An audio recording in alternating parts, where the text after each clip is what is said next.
Hi, hello, welcome to Competitive Cracker. It's me, Vishnu Ashok. നമുക്കറിയാം നമ്മളുടെ net exam ഇനി അടുത്തുകൊണ്ടിരിക്കുക അല്ലേ. അപ്പം കൃത്യമായിട്ട് പഠിക്കണം. കൃത്യമായിട്ടുള്ള പഠനം ഉണ്ടെങ്കിൽ മാത്രമേ നെറ്റ് JRF പോലുള്ള ഒരു കോമ്പറ്റേറ്റീവ് എക്സാം നമുക്ക് ക്ലിയർ ചെയ്ത് എടുക്കാനായിട്ട് പറ്റത്തുള്ളൂ. നല്ലൊരു മാർക്കോട് കൂടി നല്ല JRF ഒക്കെ ക്വാളിഫൈഡ് ആകണം എന്ന് ഉദ്ദേശിക്കുന്ന ആളുകൾ ഉണ്ട് എങ്കിൽ കൃത്യമായി സിലബസിലെ എല്ലാ കാര്യങ്ങളും A to Z പഠിക്കുക. അതിനോട് റിലേറ്റ് ചെയ്ത് വരുന്ന MCQസും പ്രീവിയസ് ഇയർ ക്വസ്റ്റ്യനുകളും ഒക്കെ എന്താ ചെയ്യുക, പ്രോപ്പറായിട്ട് പഠിക്കാനായിട്ട് ശ്രമിക്കുക. അങ്ങനെയാണെങ്കിൽ മാത്രമേ നിങ്ങൾക്ക് എന്ത് ചെയ്യാൻ പറ്റത്തുള്ളൂ, ഈ മാറി വരുന്ന ആ ഒരു പാറ്റേൺ മനസ്സിലാക്കാനും മാറി വരുന്ന ആ ഒരു രീതിക്ക് അനുസരിച്ച് നമുക്കറിയാം. ഒരു പ്രീവിയസ് ഇയർ ഒരു 5 വർഷത്തെ ക്വസ്റ്റ്യൻ പേപ്പറുകൾ റെഫർ ചെയ്ത് നോക്കിക്കഴിയുമ്പോൾ നമുക്ക് മനസ്സിലാവും ഓരോ ഏരിയയിൽ നിന്നും എത്രത്തോളം ഡെപ്തിലാണ് ക്വസ്റ്റ്യൻ വരുന്നത്, ആ ഒരു ക്വസ്റ്റ്യൻ്റെ പാറ്റേൺ എങ്ങനെയാണ് പോയിരിക്കുന്നത്. അപ്പോൾ ഇതൊക്കെ മനസ്സിലാക്കി പഠിച്ചാൽ മാത്രമേ നമ്മൾ JRFിലേക്കൊക്കെ എത്താനായിട്ട് പറ്റത്തുള്ളൂ. നെറ്റ് കൊമേഴ്സിന്റെ എക്സാമിനെ സംബന്ധിച്ചിടത്തോളം ഓരോ വർഷവും എന്ത് ചെയ്തുകൊണ്ടിരിക്കുകയാണ്, അതിൻ്റെ ഒരു കാഠിന്യം കൂടി വന്നുകൊണ്ടിരിക്കുകയാണ്. അപ്പോൾ കൃത്യമായി നല്ല വിദഗ്ധരായ അധ്യാപകരുടെ ഒക്കെ പിന്തുണയോട് കൂടി നല്ല രീതിയിൽ ഫോക്കസ് ചെയ്ത് പഠിച്ചു കഴിഞ്ഞാൽ നിങ്ങൾക്ക് ഉറപ്പായിട്ടും ഈ ഒരു എക്സാം ക്രാക്ക് ചെയ്ത് എടുക്കാനായിട്ട് പറ്റും. അപ്പോൾ അതിനുവേണ്ടി എല്ലാവരും ശ്രമിക്കുക. അപ്പോൾ ഇന്ന് ഞാൻ നിങ്ങളുടെ മുന്നിൽ വന്നിരിക്കുന്നത് വളരെ ഇമ്പോർട്ടൻ്റ് ആയിട്ടുള്ള ഒരു ഏരിയ പഠിക്കാനായിട്ടാണ്. ആ ഒരു ഏരിയ ഞാൻ കൃത്യമായി പറഞ്ഞുതരും. അതിനുശേഷം ആ ഒരു ഏരിയയിൽ നിന്ന് വരാൻ സാധ്യതയുള്ള MCQസും നമ്മൾ വർക്കൗട്ട് ചെയ്യും. അപ്പോൾ കൃത്യമായിട്ട് മുഴുവൻ ടൈമും കണ്ട MCQസ് ഒക്കെ നമ്മളുടെ കൂടെ തന്നെ ഇരുന്ന് ചെയ്യാനായിട്ട് ശ്രമിക്കണം. അങ്ങനെയാണ് എങ്കിൽ ഈ ഏരിയയിൽ നിന്ന് വരുന്ന ക്വസ്റ്റ്യനുകൾ നിങ്ങൾക്ക് ഉറപ്പായിട്ടും പിക്ക് ചെയ്തെടുക്കാനായിട്ട് പറ്റും. അപ്പോൾ നമുക്ക് സ്റ്റാർട്ട് ചെയ്യാം. ഓക്കെ ആണല്ലോ. അപ്പോൾ നമ്മൾ ഇന്ന് പഠിക്കാൻ പോകുന്ന ഏരിയ എന്ന് പറയുന്നത് നെറ്റ് കൊമേഴ്സിലെ വളരെ ഇമ്പോർട്ടൻ്റ് ആയിട്ടുള്ള ഒരു ഏരിയ ആണ്. ഏതെന്ന് പറയുന്നത് പ്രൊജക്ട് ലൈഫ് സൈക്കിൾ കോസ്റ്റിംഗ്. എന്താണ് project life cycle costing? Project life cycle costing കേട്ടിട്ടുണ്ടോ? പ്രൊജക്ട് ലൈഫ് സൈക്കിൾ കോസ്റ്റിംഗ് എന്ന് പറയുന്നത് വളരെ ഇമ്പോർട്ടൻ്റ് ആയിട്ടുള്ള ഒരു ഏരിയ ആണ്. ഒരു തിയററ്റിക്കൽ ആയിട്ടുള്ള ഏരിയ ആണ്. അസേർഷൻ റീസണും സ്റ്റേറ്റ്മെന്റ് ഓറിയന്റഡ് ആയിട്ടുള്ളതും മാച്ച് ഫോളോയിങ് ആയിട്ടുള്ള ഒക്കെ ക്വസ്റ്റ്യനുകൾ വരാൻ സാധ്യതയുള്ള ഒരു ഏരിയ ആണ്. അപ്പോൾ എന്താണ് പ്രൊജക്ട് ലൈഫ് സൈക്കിൾ കോസ്റ്റിംഗ് എന്ന് നോക്കാം. PLCC refers to the process of estimating, monitoring and controlling cost throughout the life cycle of a project. ഒരു പർട്ടിക്കുലർ പ്രൊജക്റ്റിന്റെ ലൈഫ് സൈക്കിൾ അതെന്ന് തുടങ്ങി എന്ന് അവസാനിക്കുന്നു, ആ ഒരു ഫുൾ ലൈഫ് സൈക്കിൾ എത്രത്തോളം കോസ്റ്റ് ആയി എന്ന് എന്ത് ചെയ്യുന്നതാണ്, മോണിറ്റർ ചെയ്യുകയും അസർട്ടൈൻ ചെയ്യുകയും എസ്റ്റിമേറ്റ് ചെയ്യുകയും അതിനെ കൺട്രോൾ ചെയ്യുകയും ഒക്കെ ചെയ്യുന്ന ആ ഒരു പ്രോസസ്സിന് ആ ഒരു പ്രോസസ്സിന് പറയുന്ന പേരാണ് എന്ത്, പ്രൊജക്ട് ലൈഫ് സൈക്കിൾ കോസ്റ്റിംഗ്. ഒന്നുകൂടി പഠിച്ചു വെക്കുക. Project life cycle costing refers to the process of estimating, monitoring and controlling the cost throughout the life of the project. Throughout the life of the project അല്ലെ. ആ ഒരു particular പ്രൊജക്റ്റിന്റെ ലൈഫിൽ മൊത്തത്തിൽ എന്ത് ചെയ്യുന്നുണ്ട്, ഈ ഒരു മെത്തേഡ് ഓഫ് കോസ്റ്റിംഗ് അല്ലെങ്കിൽ ഈ ഇത്തരത്തിലുള്ള ഒരു കോസ്റ്റിംഗ് എന്ത് ചെയ്യുന്നുണ്ട്, അപ്ലൈ ചെയ്യുന്നുണ്ട്. അപ്പോൾ എന്തൊക്കെ അപ്ലൈ ചെയ്യുന്നുണ്ട്, അവർ എത്രത്തോളം കോസ്റ്റ് ആയി എന്ന് മെഷർ ചെയ്യുന്നുണ്ട്, മോണിറ്റർ ചെയ്യുന്നുണ്ട്, കോസ്റ്റിനെ കൺട്രോൾ ചെയ്യുന്നുണ്ട്. ആ ഒരു ഫുൾ പ്രൊജക്റ്റിന്റെ ലൈഫ് സൈക്കിൾ, ആ ഒരു ഫുൾ പ്രൊജക്റ്റ് എന്ന് തുടങ്ങുന്ന എന്ന് അവസാനിക്കുന്ന ആ ഒരു കാലഘട്ടത്തിൽ മുഴുവനായിട്ടും. This include all phases. ഇതിനകത്ത് എല്ലാ ഫേസസും വരുന്നുണ്ട്. ഏതൊക്കെ ഫേസസ് ആണ് പറയുന്നത്? ഇനീഷ്യൽ അല്ലെ, ഇനീഷ്യൽ ആയിട്ടുള്ള ഇനീഷ്യേഷൻ ഫേസ് വരുന്നുണ്ട്, അതുപോലെ തന്നെ പ്ലാനിങ് ഫേസ് വരുന്നുണ്ട്, എക്സിക്യൂഷൻ ഫേസ് വരുന്നുണ്ട്, മോണിറ്ററിംഗ് ഫേസ് വരുന്നുണ്ട്, ആൻഡ് ലാസ്റ്റ് ക്ലോഷർ ഫേസും വരുന്നുണ്ട്. അപ്പം ഫേസസ് ഓർത്തിരുന്നോണം. എല്ലാ ഫേസസിലും, ഒരു പ്രൊജക്റ്റിന്റെ എല്ലാ ഫേസസിലും കോസ്റ്റ് അസർട്ടൈൻ ചെയ്യാനായിട്ട് നമ്മൾ യൂസ് ചെയ്യുന്ന ഒന്നാണ് ഏതെന്ന് പറയുന്നത് project life cycle costing. Clear ആയോ മക്കളെ? കൃത്യമായി മനസ്സിലാക്കി വെച്ചോണം കേട്ടോ. കൃത്യമായി മനസ്സിലാക്കി വെക്കുക. അടുത്ത നമ്മൾ പറഞ്ഞ കാര്യം തന്നെയാണ്, ആ ഒരു പ്രൊജക്റ്റിന്റെ ലൈഫ് സൈക്കിൾ ഫേസസ് ആണ് നമ്മൾ പറയുന്നത്. ഫസ്റ്റ് വൺ എന്ന് പറയുന്നത് എന്താണ്, ഇനീഷ്യേഷൻ ഫേസ്. അതിന്റെ ആ ഒരു തുടക്ക സമയം. എന്താ പറഞ്ഞ, identifying the project goal, facilitating the studies and initial budgeting. അപ്പൊ നമ്മൾ ആ ഒരു തുടക്ക സമയത്ത് ആ ഒരു പ്രൊജക്ട് ലൈഫ് സൈക്കിൾ കോസ്റ്റിംഗ് അല്ലെങ്കിൽ ആ ഒരു പർട്ടിക്കുലർ പ്രൊജക്റ്റിന്റെ തുടക്കത്തിൽ ഈ പ്രൊജക്ട് ലൈഫ് സൈക്കിൾ കോസ്റ്റിംഗിൽ എന്താണ് ചെയ്യുന്നത്, ഇവർ പ്രോപ്പർ ആയിട്ട് എന്ത് ഐഡന്റിഫൈ ചെയ്യും, ഈ പ്രൊജക്റ്റിന്റെ ഗോൾ എന്താണ്, ഈ പ്രൊജക്റ്റിന്റെ ലക്ഷ്യം എന്തിനു വേണ്ടിയാണ് ഈ ഒരു പ്രൊജക്റ്റ് കണ്ടക്ട് ചെയ്യുന്നത്, അല്ലെ ഈ ഒരു പ്രൊജക്റ്റിൽ നിന്ന് കിട്ടേണ്ട എന്താണ് അൾട്ടിമേറ്റ് ആയിട്ടുള്ള ലക്ഷ്യം എന്താണ്, അതിന്റെ ഒബ്ജക്റ്റീവ് എന്താണ് എന്നുള്ള കാര്യം പ്രോപ്പർ ആയിട്ട് എന്ത് ചെയ്യും, ഐഡന്റിഫൈ ചെയ്യും. അതിനുശേഷം എന്താണ്, അതിനെപ്പറ്റിയുള്ള ഫീസിബിലിറ്റി സ്റ്റഡീസ് അല്ലെ പ്രോപ്പർ ആയിട്ടുള്ള സ്റ്റഡീസ് നടത്തും, അനലൈസിസ് നടത്തും. അതിനുശേഷം എന്ത് ചെയ്യും, ബഡ്ജറ്റ് സെറ്റ് ചെയ്യും. ബഡ്ജറ്റ് സെറ്റ് ചെയ്യുക എന്ന് പറഞ്ഞാൽ എന്താണ്, ഇനീഷ്യൽ ബഡ്ജറ്റ് എന്ന് പറഞ്ഞാൽ ഇതിന് എത്രത്തോളം വരവുണ്ടാകും, അല്ലെ എത്രത്തോളം ചെലവുണ്ടാകും, എത്രത്തോളം എക്സ്പെൻസ് ആകും, എത്രത്തോളം ഇൻകം ജനറേറ്റ് ചെയ്യാൻ സാധ്യതയുണ്ട്. ഇങ്ങനെയുള്ള കാര്യങ്ങളെയൊക്കെ ബേസ് ചെയ്തുകൊണ്ട് ഒരു ഇനീഷ്യൽ ആയിട്ടുള്ള ബജറ്റിംഗ് സെറ്റ് ചെയ്യും. ഇതൊക്കെയാണ് ഏതിൽ വരുന്നത്, ഇനീഷ്യൽ ഫേസിൽ വരുന്നത്. കൃത്യമായി മനസ്സിലാക്കി വെക്കുക. രണ്ടാമത്തെ രണ്ടാമത്തെ ഫേസ് ആണ് ഏതെന്ന് പറയുന്നത് പ്ലാനിംഗ് ഫേസ്. പ്ലാനിംഗ് ഫേസ് എന്ന് പറഞ്ഞാൽ എന്താണ്? Detailed planning including scope, time line and resource allocation. അപ്പം നമ്മൾ ഐഡന്റിഫൈ ചെയ്തു എന്താണ് ഈ ഒരു പ്രൊജക്ടിന്റെ ലക്ഷ്യം എന്ന് ഐഡന്റിഫൈ ചെയ്തു. അതുപോലെ തന്നെ എന്താണ് പ്രോപ്പർ ആയിട്ടുള്ള ഒരു ബഡ്ജറ്റിംഗ് സെറ്റ് ചെയ്തു. ഇതിനെല്ലാം ശേഷം നമ്മൾ എന്ത് ചെയ്യാൻ പോകണം? പ്രോപ്പറായിട്ട് പ്ലാൻ ചെയ്ത് ഈ ഒരു ഗോൾ അച്ചീവ് ചെയ്യണ്ടേ? അപ്പൊ ഇതിനു വേണ്ടി ഇവർ പ്രോപ്പറായിട്ട് പ്ലാൻ ചെയ്യാണ്. എന്തെല്ലാം സ്കോപ്പുകൾ ഉണ്ട്, അല്ലെങ്കിൽ എന്തെല്ലാം ടൈം ലൈനുകൾ ഉണ്ട്, എന്ത് റിസോഴ്സ് എങ്ങനെ അലോക്കേറ്റ് ചെയ്യും, ഇങ്ങനെയുള്ള കാര്യങ്ങളെ പറ്റിയൊക്കെ പ്രോപ്പറായിട്ട് എന്തുണ്ടായിരിക്കും? പ്ലാൻ ചെയ്യും. ആ ഒരു ഫേസ് ആണ് ഏതെന്ന് പറയുന്നത് പ്ലാനിംഗ് ഫേസ് എന്ന് പറയുന്നത്. അടുത്തതാണ് എക്സിക്യൂഷൻ ഫേസ്. എക്സിക്യൂഷൻ ഫേസ് എന്ന് പറഞ്ഞാൽ implementation of the project plan where the cost are incurred. അപ്പോൾ ഓർത്ത് വെക്കുക, ഈ എക്സിക്യൂഷൻ ഫേസ് എന്ന് പറഞ്ഞാൽ എന്താണ്? Implementation of the project plan. Project പ്ലാനിന്റെ ഇംപ്ലിമെന്റേഷനെയാണ് എന്തെന്ന് പറയുന്നത്? എക്സിക്യൂഷൻ ഫേസ് എന്ന് പറയുന്നത്. എന്നിട്ട് അവിടെ എത്രത്തോളം കോസ്റ്റ് ഉണ്ടായി എന്നുള്ളതും നമ്മൾ എന്ത് ചെയ്യും? അസർട്ടൈൻ ചെയ്യും. അവിടെ എത്രത്തോളം കോസ്റ്റ് ഇൻക്വയർ ആയി എന്നുള്ള കാര്യം കൂടി നമ്മൾ എന്ത് ചെയ്യും? അസർട്ടൈൻ ചെയ്യും. അപ്പോൾ ഓർത്ത് വെക്കുക, നമ്മൾ ഫേസസ് ആണ് പറയുന്നത്. എന്തിന്റെ ഫേസസ് ആണ്? പ്രൊജക്ട് ലൈഫ് സൈക്കിൾ അല്ലെ ഒരു പ്രൊജക്ടിന്റെ ലൈഫ് സൈക്കിളിൽ ഉണ്ടാകുന്ന ഫേസസ് ആണ്. ഫസ്റ്റ് വൺ ഇനീഷ്യൽ ഫേസ്, രണ്ടാമത്തെ പ്ലാനിംഗ് ഫേസ്, മൂന്നാമത്തത് execution phase, and next one is monitoring and controlling phase. ഇവിടെ എന്താ ചെയ്യുന്നത്? Tracking the project performance against the plan, managing the changes and ensuring the quality. എന്താണ് പറഞ്ഞേക്കുന്നത്? അതായത് proper ആയിട്ട് plan അനുസരിച്ചാണോ ഈ പ്രൊജക്ട് പെർഫോം ചെയ്യുന്നത് എന്ന് എന്ത് ചെയ്യും? മോണിറ്റർ ചെയ്യും. ഇനി അങ്ങനെയല്ല എങ്കിൽ അതിന് വേണ്ട നെസസറി ആയിട്ടുള്ള ചേഞ്ചസ് കൊണ്ടുവരും, അതിനെ മാനേജ് ചെയ്യും. അതുപോലെ തന്നെ എന്താണ്? ആ ഒരു ക്വാളിറ്റി മെയിൻറ്റെയിൻ ചെയ്യും. അപ്പം ഇങ്ങനെയുള്ള കാര്യങ്ങളൊക്കെയാണ് ഏത് ഫേസിൽ ചെയ്യുന്നത്? മോണിറ്ററിംഗ് ആൻഡ് കൺട്രോളിംഗ് ഫേസിൽ ചെയ്യുന്നത്. എന്തൊക്കെയാണ്? The project performance against the plan, അതായത് പ്രോപ്പർ ആയിട്ട് ആ പ്ലാൻ ചെയ്ത രീതിയിൽ തന്നെയാണോ പ്രൊജക്ട് പെർഫോം ചെയ്യുന്നത്, അതിന് എന്തെങ്കിലും രീതിയിലുള്ള ചേഞ്ചസ് വേണോ, അതിനെ മാനേജ് ചെയ്യുന്നുണ്ട്. അതുപോലെ തന്നെ ക്വാളിറ്റി എന്ത് ചെയ്യുന്നുണ്ട്? എൻഷുർ ചെയ്യുന്നുണ്ട്. ഓക്കെ ആണല്ലോ. അടുത്ത ഫേസ് ആണ് closure phase. The end phase ആണ്. ക്ലോഷർ ഫേസിനകത്ത് എന്താണ്? Finalising the all the project activities. എല്ലാ പ്രൊജക്ട് ആക്ടിവിറ്റീസ്, പ്രൊജക്റ്റിലുള്ള എല്ലാ ആക്ടിവിറ്റീസും എന്ത് ചെയ്യാണ്? ഫൈനലൈസ് ചെയ്യുകയാണ്. അതുപോലെ തന്നെ delivering the projects to the stakeholders and എന്താണ് ക്ലോസിങ് ഔട്ട് ഫിനാൻഷ്യൽസ്. എന്താ പറഞ്ഞേക്കുന്നത്? അതായത് എന്തൊക്കെ ഇൻഫർമേഷൻസ് ആണോ സ്റ്റേക്ക് ഹോൾഡേഴ്സിന് ആവശ്യമായിട്ടുള്ളത് അവർക്ക് ആ ഇൻഫർമേഷൻസ് എല്ലാം പ്രോപ്പറായിട്ട് ഡെലിവർ ചെയ്ത് കൊടുക്കുക. ആ പ്രൊജക്റ്റുമായി ബന്ധപ്പെട്ടത്, അതുപോലെ തന്നെ എന്താണ് ഫിനാൻഷ്യൽ ആയിട്ടുള്ള മാറ്റേഴ്സ് എല്ലാം ക്ലോസ് ചെയ്യുകയും ചെയ്യുന്ന ആ ഒരു ഫേസ് ആണ് ഏതെന്ന് പറയുന്നത്? ക്ലോഷർ ഫേസ് എന്ന് പറയുന്നത്. ക്ലിയർ ആയല്ലോ മക്കളെ? കൃത്യമായിട്ട് മനസ്സിലാക്കി വെച്ചോണം ഏതൊക്കെയാണ് ഫേസസ്. ഒരു ലൈഫ് സൈക്കിൾ, ഒരു പ്രൊജക്ടിന്റെ ലൈഫ് സൈക്കിൾ ആണ് നമ്മൾ പറഞ്ഞുകൊണ്ടിരിക്കുന്നത്. Initial phase, planning phase, execution phase, monitoring and controlling phase, and last one closure phase. Clear ആണല്ലോ? അപ്പൊ നമുക്ക് നോക്കാം importance of project life cycle costing. ഈ പ്രൊജക്ട് ലൈഫ് സൈക്കിൾ കോസ്റ്റിംഗിന്റെ പ്രാധാന്യം അഥവാ ഇമ്പോർട്ടൻസ് എന്തൊക്കെയാണ് എന്നുള്ളത് നമുക്ക് നോക്കാം. ആദ്യത്തേതാണ് comprehensive cost analysis. Comprehensive cost അനാലിസിസിനെ സാധിക്കുന്നുണ്ട്. അതായത് എന്താണ്? Project lifecycle costing allows for detailed breakdown of cost associated with each phase, enabling the better budget management and forecasting. അതായത് ഒരു പ്രൊജക്റ്റിന്റെ എല്ലാ ലൈഫ് സൈക്കിളിലും ഒരു പ്രൊജക്റ്റിന്റെ ലൈഫ് ഫേസുകളുണ്ട്, ഡിഫറെൻ്റ് ആയിട്ടുള്ള ഫേസുകളുണ്ട്. ഈ ഫേസുകളിലെല്ലാം തന്നെ എന്ത് ചെയ്യുന്നുണ്ട്? കോസ്റ്റ് അസർട്ടൈൻ ചെയ്യുന്നുണ്ട്. ഏത് കോസ്റ്റിങ്ങിൽ? Project life cycle costing. അതുകൊണ്ട് തന്നെ എന്താണ് ഇവർക്ക് എന്തെല്ലാം രീതിയിലുള്ള ചേഞ്ചസ് വേണം, അല്ലെങ്കിൽ കൂടുതൽ ആക്യുറേറ്റ് ആയിരിക്കും. അതാണ് ഉദ്ദേശിക്കുന്നത്. എന്താണ്? കോംപ്രിഹെൻസീവ് കോസ്റ്റ് അനാലിസിസ് സാധിക്കുന്നുണ്ട്. അതുകൊണ്ട് തന്നെ ബെറ്റർ ആയിട്ടുള്ള ബഡ്ജറ്റ് മാനേജ്മെന്റിനും ഫോർകാസ്റ്റിങ്ങിനും ഒക്കെ ഇത് സാധിക്കും. ഓർത്തു വെക്കുക. എന്താണ്? PLCZ allows for a detailed breakdown of cost associated with each phase.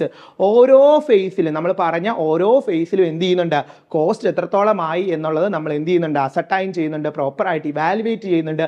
അതുകൊണ്ട് തന്നെ നമുക്കൊരു ബെറ്റർ ആയിട്ടുള്ള ബഡ്ജറ്റ് മാനേജ്മെന്റിനും എന്താണ് ഫോർകാസ്റ്റിങ്ങിനും ഒക്കെ ഏതിലൂടെ സാധിക്കുന്നുണ്ട്? ഈ പ്രൊജക്ട് ലൈഫ് സൈക്കിൾ കോസ്റ്റിങ്ങിലൂടെ സാധിക്കുന്നുണ്ട്.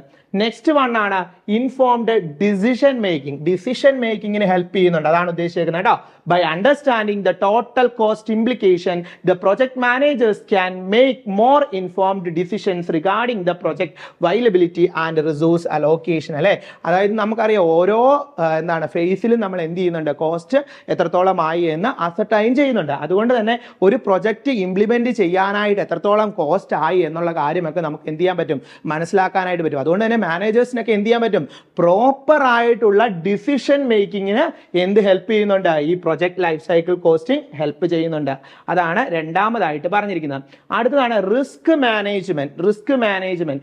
Identifying the potential cost overrun early in the projects helps to mitigate the financial risk.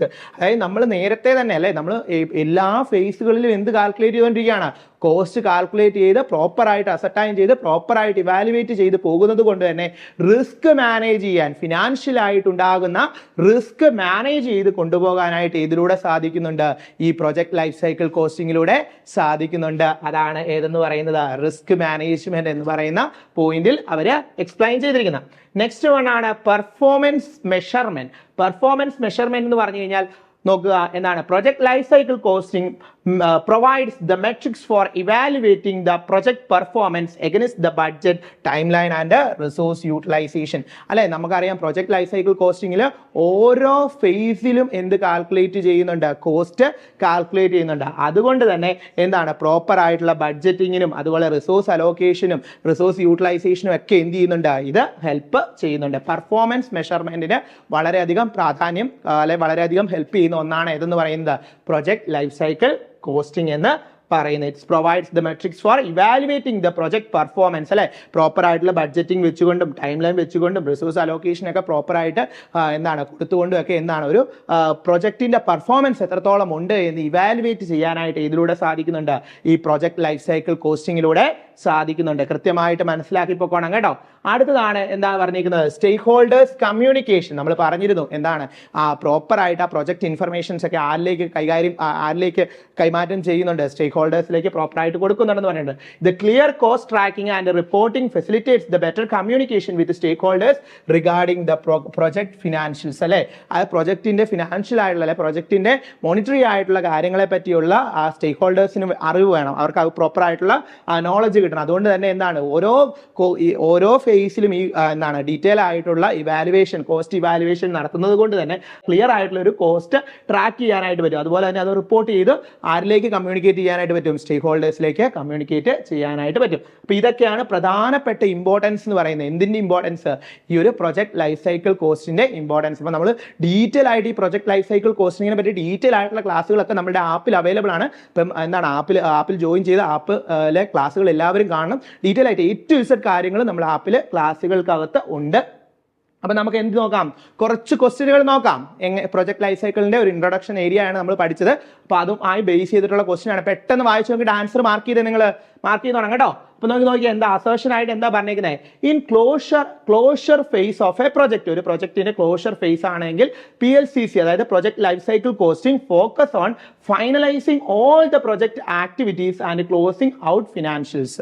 Okay ആണല്ലോ. എന്നിട്ട് റീസൺ ആയിട്ട് പറഞ്ഞേക്കാണ്, the closure phase is mainly about the delivering the projects to stakeholders with a little relevance to the cost tracking and financial finalisation. Okay, അസേർഷനും റീസണും. Assertion correct ആണോ? Assertion correct അല്ലേ? അസേർഷൻ്റെ അകത്ത് എന്താ പറഞ്ഞേക്കുന്നത്, ക്ലോഷർ ഫേസിന്റെ അകത്ത് എന്താ ചെയ്യുന്നത്, project life cycle costing focus ചെയ്യുന്ന എന്ത് ചെയ്യാണ്, ഫൈനലൈസ് ചെയ്യാണ്. ആ പ്രൊജക്ടിനെ ഫുൾ ആയിട്ട് ഫൈനലൈസ് ചെയ്ത ആക്ടിവിറ്റീസ് എല്ലാം ഫൈനലൈസ് ചെയ്ത് എന്ത് ചെയ്യാണ്, ക്ലോസ് ചെയ്യാണ്. ഫിനാൻഷ്യൽ ആയിട്ടുള്ള മാറ്റേഴ്സ് എല്ലാം ക്ലോസ് ചെയ്യുകയാണ് ചെയ്യുന്നത് പറഞ്ഞു. അപ്പൊ അസേർഷൻ കറക്റ്റ് ആണ്. പക്ഷെ റീസൺ നോക്കിയാൽ റീസണിന്റെ അകത്ത് എന്താ പറഞ്ഞേക്കുന്നത്, the closure phase is mainly about delivering the projects to stakeholders with little relevance to the cost tracking. Little relevance എന്നാണ് കൊടുത്തിരിക്കുന്നത്. അപ്പൊ അത് കറക്റ്റ് ആണോ? അപ്പം നോക്കാം. A is true but R is false. അതായത് നമ്മളുടെ ഓപ്ഷൻ C ആണ് ആൻസർ ആയിട്ട് വരുന്നത്. ഓപ്ഷൻ C ആണ് നിങ്ങൾ മാർക്ക് ചെയ്തിരുന്നത്. കൃത്യമായിട്ട് നമ്മളോടൊപ്പം തന്നെ ചെയ്ത് നോക്കാനായിട്ട് ശ്രമിക്കണം. ഓപ്ഷൻ C ആണ് ആൻസർ ആയിട്ട് വരുന്നത്. എന്താണ്, ഓപ്ഷൻ A കറക്റ്റ് ആണ്, ഓപ്ഷൻ C തെറ്റാണ്. കൃത്യമായിട്ട് മനസ്സിലാക്കി പോകാനായിട്ട് ശ്രമിക്കുക. ഓക്കെ ആണല്ലോ. നമുക്ക് അടുത്ത ക്വസ്റ്റിനിലേക്ക് പോകാം. രണ്ടാമത്തെ ക്വസ്റ്റ്യൻ നോക്കുക. രണ്ടാമത്തെ ക്വസ്റ്റ്യൻ എന്താ പറഞ്ഞിരിക്കുന്നത്, അസേർഷൻ റീസൺ തന്നെയാണ് രണ്ടാമതും ക്വസ്റ്റ്യൻ തന്നിരിക്കുന്നത്. എന്താണ് പറഞ്ഞിരിക്കുന്നത്, project life cycle costing helps in mitigating the financial risk by identifying potential cost overrun early in the projects. Correct ആയിട്ടുള്ള സ്റ്റേറ്റ്മെന്റ് അല്ലേ. ഇനി അതിന്റെ റീസൺ ആയിട്ട് പറഞ്ഞിരിക്കുന്നത് എന്താണ്, project life cycle costing only focus on the cost management of the planning and execution phase of the project. only correct ആയിട്ട് നോക്കണം. എന്താണ്, project life cycle costing only focus on cost management of the planning and execution phase of the project. Okay ആണല്ലോ? അസേർഷനും റീസണും നോക്കിയാൽ ഏതാണ് answer വരുന്നത്? അസേർഷൻ്റെ അകത്ത് എന്താ പറഞ്ഞേക്കുന്നത്? പ്രൊജക്ട് ലൈഫ് സൈക്കിൾ കോസ്റ്റിംഗ് എന്ന് പറയുന്നത് മിറ്റിഗേറ്റ് ചെയ്യാണ്, ഫിനാൻഷ്യൽ റിസ്ക് മിറ്റിഗേറ്റ് ചെയ്യാണ്, ഐഡന്റിഫൈ ചെയ്യുന്നത് പൊട്ടൻഷ്യൽ ആയിട്ടുള്ള കോസ്റ്റ് എത്രത്തോളം ഉണ്ടെന്ന് ഐഡന്റിഫൈ ചെയ്യുകയും അത് മിറ്റിഗേറ്റ് ചെയ്യാനും ശ്രമിക്കുകയാണ് പ്രൊജക്ട് ലൈഫ് സൈക്കിൾ കോസ്റ്റിംഗിൽ ചെയ്യുന്നതാണ് ആദ്യം പറഞ്ഞിരിക്കുന്നത്. റീസൺ ആയിട്ട് പറഞ്ഞേക്കുന്നതാണ് project life cycle costing only focus on the cost management. Cost മാനേജ്മെന്റിനെയാണ് ഫോക്കസ് ചെയ്യുന്നത് of the planning and execution phase. Planning and execution ഫേസിൽ അവർ ഓൺലി ഫോക്കസ് ചെയ്യുന്നത് കോസ്റ്റ് മാനേജ്മെന്റ് ആണെന്നാണ് പറഞ്ഞേക്കുന്നത്. എന്താണ് നിങ്ങളുടെ ആൻസർ? എന്താണ്? ഓപ്ഷൻ സി ആണ് അല്ലേ? ഓപ്ഷൻ സി ആണ് ആൻസർ വരുന്നത്. അതായത് എന്താണ്? A is true but R is false. എന്തുകൊണ്ടാണ് ആർ ഫോൾസ് ആയത്? ഓൺലി ഫോക്കസ് കോസ്റ്റ് മാനേജ്മെന്റ് മാത്രമാണോ നോക്കുന്നത്? കോസ്റ്റ് മാനേജ്മെന്റ് മാത്രമാണ്. ഇവിടെ എക്സ്പ്ലനേഷൻ കൊടുത്തിട്ടുണ്ട്, നോക്കിയാൽ എന്നാ PLCC aids to mitigating the financial risk by identifying the potential cost overrun at any stage of the project, not just during the planning and execution phase. It emphasizes all the phase from the initiation to closure. അല്ലെ? അപ്പോൾ ആ only എന്നുള്ള കാര്യം എന്താ വന്നതുകൊണ്ടാണ് അവിടെ എന്ത് വന്നത്? തെറ്റ് വന്നത്. അപ്പോൾ ഓർത്ത് ഈ അസേർഷൻ റീസന്റെ അകത്ത് ഒള്ളി, ഓള്, നോട്ട് ഇങ്ങനെയുള്ള കാര്യങ്ങളൊക്കെയാണ് നമ്മൾ തെറ്റിക്കുന്നത്. അപ്പോൾ കൃത്യമായിട്ട് അത് മനസ്സിലാക്കി പോകാനായിട്ട് ശ്രമിക്കണം. അപ്പോൾ നമ്മളുടെ CCയിൽ വിദഗ്ധരായ അധ്യാപകർ നയിക്കുന്ന ക്ലാസ്സുകളുണ്ട്. അതായത് നമ്മളുടെ എന്താണ് ജനറൽ പേപ്പറിനും ഇംഗ്ലീഷിനും ഫിസിക്സിനും കൊമേഴ്സ് ആൻഡ് മാനേജ്മെന്റിനും എക്കണോമിക്സിനും ഒക്കെ ക്ലാസ്സുകൾ അവൈലബിൾ ആണ്. അപ്പോൾ ജോയിൻ ചെയ്യാൻ താല്പര്യമുള്ളവർ താഴെ കാണുന്ന നമ്പറിൽ കോൺടാക്ട് ചെയ്യുക കേട്ടോ. അപ്പോൾ നമുക്ക് ഈ ഒരു പേപ്പറുകൾക്കെല്ലാം തന്നെ അതായത് ജനറൽ പേപ്പറിനുണ്ട്, ഇംഗ്ലീഷിനുണ്ട്, ഫിസിക്സിനുണ്ട്, കൊമേഴ്സ് മാനേജ്മെന്റ് ഉണ്ട്, അതുപോലെ തന്നെ എക്കണോമിക്സിനും ക്ലാസ്സുകൾ അവൈലബിൾ ആണ്. നല്ല പ്രോപ്പറായിട്ട് സിസ്റ്റമാറ്റിക് ആയിട്ട് ക്ലാസ്സുകൾ കൈകാര്യം ചെയ്യുന്ന ആളുകളാണുള്ളത്. അപ്പോൾ നിങ്ങൾ കൃത്യമായിട്ട് എന്ത് ചെയ്യുക? ജോയിൻ ചെയ്യാനായിട്ട് ശ്രമിക്കുക. ഓക്കെ, നമ്മൾ അടുത്ത ക്വസ്റ്റിനിലേക്ക് പോവാണ്. അടുത്ത ക്വസ്റ്റ്യൻ നോക്കുക. അടുത്ത ക്വസ്റ്റിൻ്റെ അകത്ത് എന്താ പറഞ്ഞേക്കുന്നത്? The initial phase in PLCC, അതായത് project life cycle costing involves feasibility studies and initial budgeting for the project. രണ്ടാമത്തെ സ്റ്റേറ്റ്മെന്റ് ആയിട്ട് പറഞ്ഞേക്കാണ് the execution phase in project life cycle costing is where the least amount of project costs are incurred as compared to the other phase. ഓർത്ത് വെച്ചുകൊള്ളുക. ആദ്യത്തിന് അതെന്താ പറഞ്ഞത്? Statement 1ന്റെ അകത്ത് പറഞ്ഞേക്കുന്ന ഇത് initial face അതായത് പ്രൊജക്ട് ലൈഫ് സൈക്കിൾ കോസ്റ്റിംഗിന്റെ ഇനീഷ്യൽ ഫേസിന്റെ അകത്ത് എന്താണ്? Involves the feasibility studies and initial budgeting four the project. ഇനി രണ്ടാമത്തേന്റെ അകത്ത് എന്താ പറഞ്ഞേക്കുന്നത്? സ്റ്റേറ്റ്മെന്റ് 2ന്റെ അകത്ത് പറഞ്ഞേക്കാണ് എക്സിക്യൂഷൻ ഫേസിൽ എന്താണെന്നാ പറഞ്ഞേക്കുന്നത്?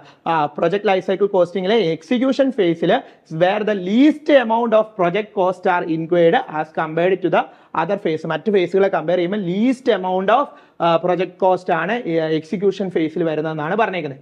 അപ്പോൾ ഏതാണ് ആൻസർ വരുന്നത്? മാർക്ക് ചെയ്തോ നിങ്ങൾ? ഏതാണ് ആൻസർ വരുന്നത്? ആൻസർ വരുന്നത് ഓപ്ഷൻ സി തന്നെയാണ്. ആദ്യത്തെ സ്റ്റേറ്റ്മെന്റ് അല്ലേ? ഫസ്റ്റ് സ്റ്റേറ്റ്മെന്റ് എന്താണ്? കറക്റ്റ് ആണ്. സെക്കൻഡ് സ്റ്റേറ്റ്മെന്റ് എന്താണ്? റോങ് ആണ് കേട്ടോ. അതായത് എന്താണ്? ഇനീഷ്യൽ സ്റ്റേറ്റിൽ ലീസ്റ്റ് എമൗണ്ട് ആണോ എന്നുള്ള കാര്യം മാത്രം ഓർത്തിരുന്നാൽ മതി. അപ്പോൾ നമുക്ക് കറക്റ്റ് ആയിട്ട് കിട്ടും. ഓക്കെ ആണല്ലോ? Statement 1 is correct as the initial phase does involves the എന്താണ് feasibility studies and setting up the initial budgeting. Statement 2 is incorrect because the execution phase is generally where the highest cost, ഓർത്തോണം least cost എന്നാണ്, highest cost inquired due to the implementation of a project plan. Okay ആണല്ലോ? Clear ആണല്ലോ? അടുത്ത question നോക്കാം. അടുത്ത question പറഞ്ഞേക്കാണ് informed decision making in project life cycle costing helps in assessing the project viability and resource allocation. Correct ആയിട്ടുള്ള statement ആണോ? എന്താ പറഞ്ഞേക്കുന്നത്? ഇൻഫോംഡ് ഡിസിഷൻ മേക്കിങ്ങിനകത്ത് എന്താ പറഞ്ഞേക്കുന്നത്? പ്രൊജക്ട് ലൈഫ് സൈക്കിൾ കോസ്റ്റിംഗ് എന്ത് ഹെൽപ്പ് ചെയ്യുന്നുണ്ട്? ആ പ്രൊജക്ടിന്റെ വിസിബിലിറ്റി അല്ലെങ്കിൽ റിസോഴ്സ് അലോക്കേഷൻ ഒക്കെ വളരെയധികം ഹെൽപ്പ് ചെയ്യുന്നുണ്ടെന്നാണ് ആദ്യത്തെ സ്റ്റേറ്റ്മെന്റ് പറഞ്ഞേക്കുന്നത്. രണ്ടാമത്തെ സ്റ്റേറ്റ്മെന്റിൽ എന്താ പറഞ്ഞേക്കുന്നത്? പ്രൊജക്ട് ലൈഫ് സൈക്കിൾ കോസ്റ്റിംഗ് എന്താണ്? Primary purpose is to manage the resources rather than focusing on primary purpose is to managing cost rather than focusing on cost estimation and control throughout the project. രണ്ടാമത്തെ statement ശരിയാണോ? ആദ്യത്തെ statement, രണ്ടാമത്തെ statement എന്താണ്? നിങ്ങൾ answer ഒന്ന് mark ചെയ്തേ, correct ആയിട്ട് mark ചെയ്തേ. ഏത് ആൻസർ വരുന്നത്? ആൻസർ വരുന്നത് ഏതാണ്? ഓപ്ഷൻ സി തന്നെയാണ്. ഫസ്റ്റ് സ്റ്റേറ്റ്മെന്റ് എന്താണ്? കറക്റ്റ് ആണ്. But the second statement is wrong അല്ലേ? സെക്കൻഡ് സ്റ്റേറ്റ്മെന്റ് റോങ് ആണ്. അത് ഓർത്തിരുന്നാൽ മതി. അതായത് സെക്കൻഡ് സ്റ്റേറ്റ്മെന്റ് എന്തുകൊണ്ടാണ് റോങ് ആയത്? ഇനീഷ്യൽ അതായത് ഏറ്റവും മെയിൻ ആയിട്ടുള്ള ഒബ്ജക്റ്റീവ് എന്ന് പറയുന്നത് തന്നെ എന്താണ്? മാനേജിങ് കോസ്റ്റ് ആണ്. അപ്പോൾ അതുകൊണ്ട് തന്നെ സെക്കൻഡ് സ്റ്റേറ്റ്മെന്റ് എന്താണ്? റോങ് ആണ് എന്നുള്ള കാര്യം മനസ്സിലാക്കി വെക്കുക. അടുത്ത ക്വസ്റ്റ്യൻ നോക്കിയേ. Which of the following phase in PLCC primarily focus on detailed planning including scope, time line and resource allocation. ഏത് ഫേസിലാണ് അത് വരുന്നത്? സ്കോപ്പും ടൈം ലൈനും അതുപോലെ തന്നെ റിസോഴ്സ് അലോക്കേഷൻ ഒക്കെ വരുന്ന ഏത് ഫേസിലായിരുന്നു? നമ്മൾ കൃത്യമായി പറഞ്ഞിരുന്നു. ഏത് ഫേസിലായിരുന്നു? മാർക്ക് ചെയ്തേ. ഓക്കെ, ഏതായിരുന്നു? ഓപ്ഷൻ ബി ആണ് നമ്മളുടെ വരുന്നത്. അതായത് ഏതാണ്? പ്ലാനിങ് ഫേസിലാണ് നമ്മൾ എന്ത് ചെയ്തുകൊണ്ടിരുന്നത്? Including the scope, time line, അതുപോലെ തന്നെ എന്താണ് റിസോഴ്സ് അലോക്കേഷൻ ഒക്കെ പ്രോപ്പർ ആയിട്ട് വരുന്നത്. കൃത്യമായിട്ട് മാർക്ക് ചെയ്ത് പോവുക കേട്ടോ. എല്ലാവരും കൃത്യമായിട്ട് പഠിക്കാനായിട്ട് ശ്രമിക്കണം. അപ്പൊ ഓരോ ഫേസിലും എന്താണ് വരുന്നത് എന്നുള്ള കാര്യം കൃത്യമായിട്ട് നോക്കാനായിട്ട് ശ്രമിക്കുക. അടുത്ത ക്വസ്റ്റ്യൻ നമുക്ക് നോക്കാം. അടുത്ത ക്വസ്റ്റ്യൻ എന്താണ് പറഞ്ഞിരിക്കുന്നത്? Which of the following is not a primary advantage of implementing project life cycle costing in project management? ഒരു പ്രൊജക്ട് മാനേജ്മെന്റിൽ project life cycle costing implement ചെയ്യുന്നത് കൊണ്ടുള്ള അഡ്വാൻറ്റേജ് അല്ലാത്തതേത്? നോട്ട് എ പ്രൈമറി അഡ്വാൻറ്റേജ് എന്നാണ് ചോദിച്ചിരിക്കുന്നത്. It enable detailed cost tracking at each project phase. ഇതൊരു advantage അല്ലേ? അപ്പൊ അതുകൊണ്ട് തന്നെ ഇത് ആൻസർ ആകില്ല. It focus only on the execution and monitoring phase of the project. Okay, നമുക്ക് നോക്കാം. അടുത്ത നോക്കിയേ, it facilitates better risk management by identifying potential cost overrun. ഒരു ബെറ്റർ ആയിട്ടുള്ള റിസ്ക് മാനേജ്മെന്റ് ഉണ്ടാക്കാനും അതുപോലെ തന്നെ പൊട്ടൻഷ്യൽ ആയിട്ടുള്ള എത്രത്തോളം കോസ്റ്റ് ഉണ്ടാകുന്നുണ്ട് എന്നുള്ള കാര്യമൊക്കെ ഐഡന്റിഫൈ ചെയ്യാനൊക്കെ പറ്റുന്നെന്ന് പറഞ്ഞത് ഒരു അഡ്വാൻറ്റേജ് ആണ്. അപ്പൊ നമ്മൾ നോട്ട് എ അഡ്വാൻറ്റേജ് ആണ് ചോദിച്ചേക്കുന്നത്. അപ്പൊ അതുകൊണ്ട് ഇതും അല്ല. അടുത്ത നോക്കിയേ, it improves stakeholders communication throughout the transparent and financial reporting. അപ്പൊ ഇവിടെ നോക്കിയേ, ഇത് എന്താണ്? പ്രോപ്പർ ആയിട്ടുള്ള കമ്മ്യൂണിക്കേഷൻ ആർക്ക് കൊടുക്കുന്നുണ്ട്? സ്റ്റേക്ക് ഹോൾഡേഴ്സിനൊക്കെ കൊടുക്കുന്നുണ്ടെന്ന് പറഞ്ഞാൽ അതും അഡ്വാൻറ്റേജസിനകത്ത് വരുന്നതാണ്. ഇവിടെ നോക്കിക്കുന്ന നോട്ട് എ പ്രൈമറി അഡ്വാൻറ്റേജ് ആണ്. അതുകൊണ്ട് തന്നെ ആൻസർ ഏത് വരും? ഓപ്ഷൻ ബി വരും. കൃത്യമായി വായിച്ചു നോക്കി മനസ്സിലാക്കാനായിട്ട് ശ്രമിക്കണം കേട്ടോ. ഓപ്ഷൻ ബി ആണ് ആൻസർ വരുന്നത്. ഓക്കെ ആണല്ലോ. ഇനി അടുത്തതാണ് എന്താണ്? In the monitoring and controlling phase of PLCC, അത് monitoring and controlling phase of എന്താണ്? Project life cycle costing. Which of the following activities is least likely occur എന്നാണ് ചോദിച്ചിരിക്കുന്നത്. Adjusting the projects budget based on actual expenses inquired ആണോ? അല്ല. പിന്നെന്താ പറഞ്ഞിരിക്കുന്നത്? Implementing the corrective action for the project scope diversion ആണോ? അതോ മൂന്നാമതായിട്ട് ചോദിക്കുന്നത് tracking the project performance against the initial plan ആണോ? ലാസ്റ്റ് വൺ എന്താണ്? Finalising and closing out the project എന്താണ്? ഫിനാൻഷ്യൽസ് ആണോ? ഏതാണ് ഈ ഒരു മോണിറ്ററിംഗ് ആൻഡ് കൺട്രോളിംഗ് ഫേസിന്റെ അകത്ത് ഉൾപ്പെടാതിരിക്കുന്ന ഏതാണ്? ഓപ്ഷൻ ഡി ആണ് ആൻസർ ആയിട്ട് വരുന്നത്. ഓപ്ഷൻ ഡി ആണ് ആൻസർ ആയിട്ട് വരുന്നത്. കൃത്യമായിട്ട് മനസ്സിലാക്കണമേ. കൃത്യമാക്കി മനസ്സിലാക്കി കഴിഞ്ഞാൽ ഈ ക്വസ്റ്റ്യൻ ഒക്കെ നമുക്ക് വളരെ ഈസി ആയിട്ട് ആൻസർ ചെയ്യാനായിട്ട് പറ്റും. നമ്മളുടെ കോമ്പറ്റേറ്റീവ് ക്രാക്കറിൽ എന്താണ് നിങ്ങൾക്ക് ഈ ഒരു നെറ്റ് എക്സാമിന് ആവശ്യമായിട്ടുള്ള എല്ലാ ഫെസിലിറ്റീസും പ്രൊവൈഡ് ചെയ്യുന്നുണ്ട്. നമ്മളുടെ ഒരു ലോങ് ബാച്ച്, അതായത് 6 മാസത്തെ നമ്മളുടെ ലോങ് ബാച്ചിലേക്ക് നിങ്ങൾ ജോയിൻ ചെയ്യുകയാണെങ്കിൽ ഈ ഡിസംബറിൽ വരുന്ന എക്സാമിന് വേണ്ടി നിങ്ങൾക്ക് ഫ്രീ ആയിട്ട് തന്നെ ക്ലാസ് പ്രൊവൈഡ് ചെയ്യുന്നതായിരിക്കും. അപ്പോൾ നിങ്ങൾ ലോങ് ബാച്ചിലേക്ക് ജോയിൻ ചെയ്യുക. 6 മാസത്തെ ബാച്ചിലേക്ക് ജോയിൻ ചെയ്ത് കഴിഞ്ഞാൽ നിങ്ങൾക്ക് ഫ്രീ ആയിട്ട് ഇത്തവണത്തെ ഡിസംബർ വരെയുള്ള ആ ഒരു എക്സാമിൻ്റെ അകത്ത് നിങ്ങൾക്ക് എന്ത് ചെയ്യാൻ പറ്റും? പാർട്ടിസിപ്പേറ്റ് ചെയ്യാൻ പറ്റും. നമുക്കൊരു ലോങ് ആയിട്ടുള്ള അല്ലെങ്കിൽ ഒരു 6 മാസത്തേക്ക് സ്റ്റഡി ഉണ്ടെങ്കിൽ നമുക്ക് ഉറപ്പായിട്ടും JRF ഒക്കെ നേടിയെടുക്കാനായിട്ട് പറ്റും. അതുകൊണ്ട് തന്നെ നമ്മളുടെ ഒരു ബാച്ചിലേക്ക് ജോയിൻ ചെയ്യുക. നമ്മുടെ ബാച്ചിലേക്ക് ജോയിൻ ചെയ്യാൻ താഴെ കാണുന്ന നമ്പറിൽ ബന്ധപ്പെടുക കേട്ടോ. അപ്പം നിങ്ങൾ മസ്റ്റായിട്ടും ജോയിൻ ചെയ്യാനായിട്ട് ശ്രമിക്കുക. അപ്പം നിങ്ങൾ ഇവിടെ ശ്രദ്ധിച്ചാൽ മനസ്സിലാവും അല്ലേ, നമുക്ക് ആ ഡിസംബർ 2024 നെറ്റ് കോച്ചിങ് നിങ്ങൾക്ക് ഫ്രീ ആയിട്ട് കിട്ടുകയാണ്. നമ്മളുടെ ഈ ഒരു 6 മാസത്തെ ബാച്ചിലേക്ക്, ജൂൺ 2025 ബാച്ചിലേക്ക് നിങ്ങൾ ഇപ്പോൾ തന്നെ ജോയിൻ ചെയ്യുകയാണെങ്കിൽ അപ്പോൾ ഈ ഒരു അവസരം നിങ്ങൾ മാക്സിമം യൂട്ടിലൈസ് ചെയ്യുക. നിങ്ങളുടെ ഫ്രണ്ട്സ് ആരെങ്കിലും ഉണ്ട് അവരെയും കൂടി അറിയിക്കുക. അപ്പോൾ ഇങ്ങനെ ഒരു ഓപ്പർച്യൂണിറ്റി നമ്മളുടെ CCയിൽ കിട്ടുകയാണ്. കൃത്യമായിട്ട് നിങ്ങൾ പഠിച്ചു കഴിഞ്ഞാൽ നിങ്ങൾക്ക് CCയുടെ അധ്യാപകരോടൊപ്പം ചേർന്ന് പഠിച്ചു കഴിഞ്ഞാൽ ഉറപ്പായിട്ട് നിങ്ങൾക്ക് ക്രാക്ക് ചെയ്തെടുക്കാൻ പറ്റുന്ന ഒരു എക്സാം തന്നെയാണ് നെറ്റ് എന്ന് പറയുന്നത്. അപ്പോൾ നെറ്റ് കൊമേഴ്സ് പ്രിപ്പയർ ചെയ്യുന്ന എല്ലാവരിലേക്കും ഈ ഇൻഫർമേഷൻ എത്തിക്കുക. അവർക്ക് എല്ലാവർക്കും ഉപകാരപ്പെടട്ടെ. ഓക്കെ, എനിവേ നമുക്ക് അടുത്ത ഒരു ക്വസ്റ്റ്യനിലേക്ക് പോകാം. ലാസ്റ്റ് ക്വസ്റ്റ്യൻ ആണ്. ക്വസ്റ്റ്യൻ നോക്കുക എന്താണ്? Which of the following is the significant reason why the execution phase incurs the most substantial portion of the cost in the project life cycle costing? ഏതായിരിക്കും answer വരുന്നത്? which of the following is the significant reason why the execution phase incur the most substantial portion of the portion of cost in എന്താണ് project life cycle costing? ഏതായിരിക്കും answer വരുന്നത്? it is the final phase where all the എന്താണ് financials are settled അതാണ് വരുന്നത്. അതോ it includes the actual implication where the resource, labor and materials are utilized ആണ് വരുന്നത്. it involves involves only the planning does not requires the resource utilization ആണ് വരുന്നത്. It is priminarly focus on feasibility studies and budget formation. നമുക്കറിയാം ഇവിടെ execution phase എന്നാണ് ചോദിച്ചിരിക്കുന്നത്. Execution phase ആണ്. Execution ഫേസിന്റെ അകത്ത് വരുന്നത് ഏതായിരിക്കും? അതെ, ഏതാ ആൻസർ വരുന്നത്? നിങ്ങൾ മാർക്ക് ചെയ്തോ? It includes the actual implication where the resource, labor and materials are utilized. അതായത് ഓപ്ഷൻ ബി ആണ് നമുക്ക് ആൻസർ ആയിട്ട് വരുന്നത്. ഓക്കെ ആണല്ലോ? അപ്പൊ കൃത്യമായിട്ട് നിങ്ങൾ എന്ത് ചെയ്യുക? പഠിക്കാനായിട്ട് ശ്രമിക്കുക. കൃത്യമായിട്ട് പഠിച്ചു കഴിഞ്ഞാൽ നമുക്ക് ഉറപ്പായിട്ട് നേടിയെടുക്കാനായിട്ട് പറ്റും നെറ്റ് കൊമേഴ്സ് എന്ന് പറയുന്നത്. അപ്പൊ ഞാൻ പറഞ്ഞു നമ്മളുടെ CCയിൽ ബാച്ചുകളൊക്കെ ഉണ്ട്. അപ്പോൾ നിങ്ങൾ എന്ത് ചെയ്യുക? ഈ ബാച്ചിലൊക്കെ ജോയിൻ ചെയ്യാനായിട്ട് ശ്രമിക്കുക. വിദഗ്ധരായ അധ്യാപകരുടെ പിന്തുണ ഉണ്ടെങ്കിൽ നിങ്ങൾക്ക് ഉറപ്പായിട്ടും ഈ എക്സാം ക്രാക്ക് ചെയ്തെടുക്കാൻ പറ്റുന്നതാണ്. അപ്പോൾ ഇതുപോലുള്ള ഇൻഫർമേറ്റീവ് ആയിട്ടുള്ള വീഡിയോയുമായിട്ട് ഞാൻ ഇനിയും എത്തുന്നതാണ്. അപ്പോൾ ആ വീഡിയോസ് ഒക്കെ കാണുവാനായിട്ട് നമ്മളുടെ ചാനൽ സബ്സ്ക്രൈബ് ചെയ്യാനായിട്ട് മറക്കണ്ട. നിങ്ങൾക്ക് എന്തെങ്കിലും രീതിയിലുള്ള സജഷൻസ് ഉണ്ടെങ്കിൽ അത് കമന്റ് ബോക്സിൽ അറിയിക്കുക കേട്ടോ. മറ്റൊരു വീഡിയോയുമായി കാണാം. താങ്ക്